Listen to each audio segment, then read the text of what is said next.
Our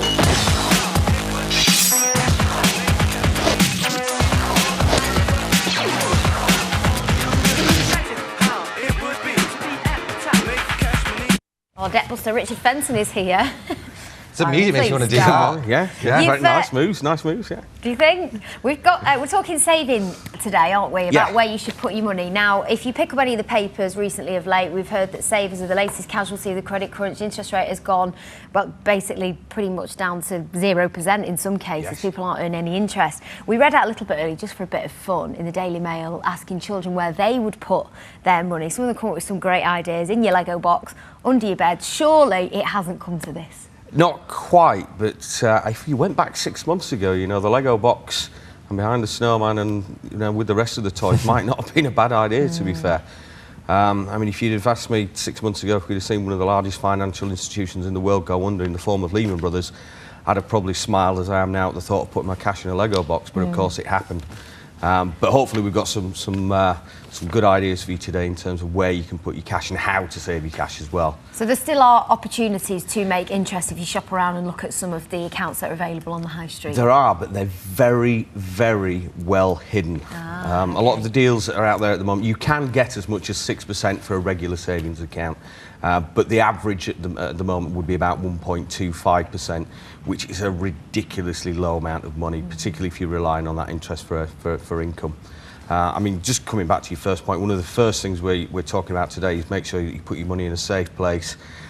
Make sure that you're not putting more than £50,000 across any one institution, because if the worst does happen, that's all the government are guaranteeing at the moment. Right. And again, if you'd have asked me if that was going to be an issue 6 months ago, I would have smiled.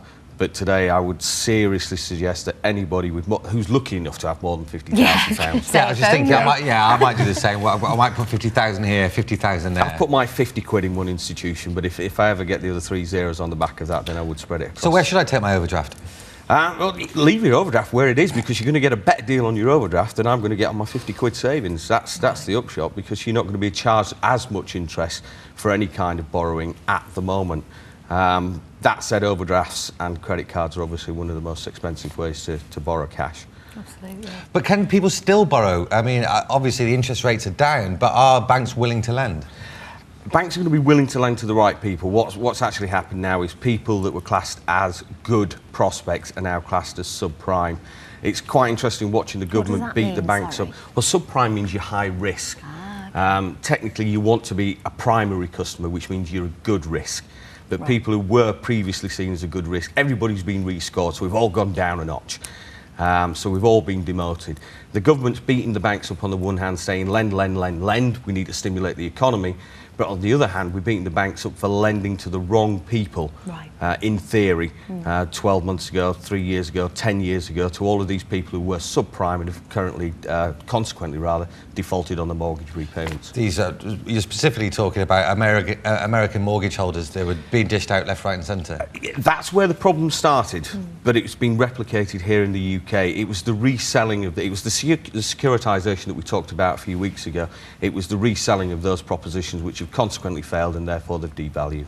OK, well, tips for people who do have some money, fortunate enough to have some money to put away, perhaps people who've been made redundant do have a lump sum. What about, because there are a lot of these accounts, aren't there, where you have to give, say, 90 days notice, or presumably you would recommend reading the small print before you invest in any of these, in case you need money in a hurry. If you think there's any chance you're going to need the cash in a hurry, make sure that you've got an instant access account, or make sure that there's no serious penalties should you want to withdraw the cash. The 6% annual rates of interest that I talked about at the top of the piece are for people who are going to leave the cash in for a minimum of 12 months. You could still achieve 6%, but if you make a withdrawal within 12 months, it'll probably drop down to at least 3% and probably 1.25%. But the most important thing is, can you get the cash when you need the cash?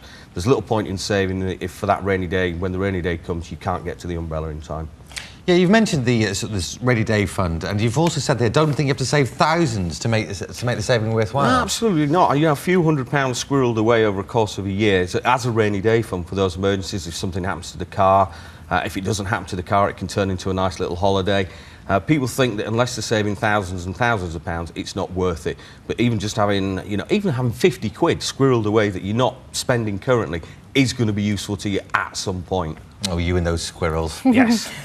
Just a quick question for you. Perhaps people who have got some sort of savings that they saved up over a long period of time or have become redundant, so they've got this lump sum. If they've also got debts as well, where do you sort of draw the line of, should you pay off your debts and leave the amount of savings that you've got to dwindle, or should you stick your savings away and sort of manage your debt as you have done on a day-to-day basis? Always reduce your debt. Right, so that's the first port of call. It's a difficult thing to do when you've got savings and you have debt, because you kind of think, I want that as my fallback position. It's now time to get that fallback position into action. If you've got big debts and you've got savings, it's no good thinking, I want to keep the savings for a rainy day. It's raining. Reduce your debt, reduce your liability. That way you're going to save money in the long run. Then if things do get worse, you can actually just increase your savings rather than fighting fires by reducing your overall debt liability. It's not just raining, Richard. For many people, it's chucking it down. It's absolutely pouring out there. Let's finish off then with pensions, because they've become a dirty word over recent years. We've seen lots of scandals. We've seen lots of people lose lots of money. Should they be investing in pensions? Don't be put off by any of the recent events or recent previous scandals throughout the years. Pensions are a very good idea. The government state pension is going to be phased out sooner rather than later. And even if it was to stay the same, it's not enough to live off. You don't want to retire in your old age and be stuck in your house wondering how you're going to be paying for your utilities. You want to be stuck on a beach wondering where the next pina colada's coming from. Yep. And the only way you're going to do that is getting the pension. Paying now means that you're going to enjoy life in the future. It's difficult when you're young to see the value in that or the merit in that, but you'll certainly feel the benefit. If you start paying now, just squirreling away about 5% of your income every single month, get it taken at source, you won't notice it. Come 65, you're a happy chappy. Just very quickly, because we're running out of time, what are the benefits then of putting that money into a pension scheme rather than a savings account? Because for some people you're thinking, OK, it's, in the long run it makes sense, but I can't access it, whereas if I put it in a savings account, if the worst happens and I need to dip into it, I can do that. Presumably there are benefits for putting in a pension you can scheme. split that. If you've got a lump sum, keep some in an instant access account so that you can use that for things that you need today.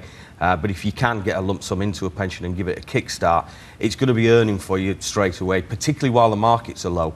So you're going to get in and buy the shares cheap and get them paying out when they're expensive. Great stuff. Some good tips there if only I had any money. Thanks, Richard. We know what he does with his nuts. He squirrels them away. Yes, he does. You'll be back a little bit later at 8:30 with more money-saving tips for you, so stick around for that. Time for a quick break now. Coming up, after which we'll have all the latest news, traffic, travel and weather, plus our guest Joe Murray, Olympic boxer and trainer Joe Gallagher. We'll see you soon.